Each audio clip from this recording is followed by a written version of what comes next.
विहिरीत सापडले मानवी अवशेष, चिंचवलीत खळबळ, तपासाला वेग। गोरेगाव नजीकच्या चिंचवली गावात एक धक्कादायक घटना उघडकीस आली असून संपूर्ण परिसरात खळबळ उडाली आहे। सोमजाई मंदिराच्या मागील विहिरीत दुरुस्ती आणि गाळ उपसा सुरू असताना अचानक मानवी हाडांचे अवशेष आढळून आले। या घटनेची माहिती मिळताच गावाचे सरपंच नंदू पारावी यांनी तात्काळ पोलिसांना कळवले। गोरेगाव पोलीस घटनास्थळी दाखल होऊन अवशेष जप्त केले असून ते फॉरेन्सिक तपासासाठी पाठवण्यात आले। मात्र या घटनेमागील नेमकं सत्य काय याबाबत अनेक प्रश्न उपस्थित होते।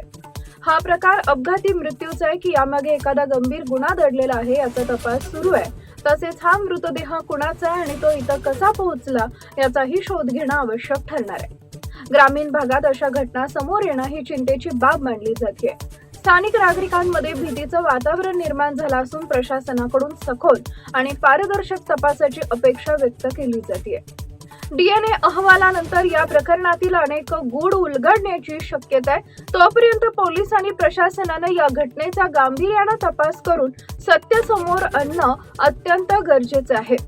टाइम्स ऑफ महाराष्ट्रसाठी माणगाव तालुका प्रतिनिधी जयेंद्र मुंडे यांचा रिपोर्ट।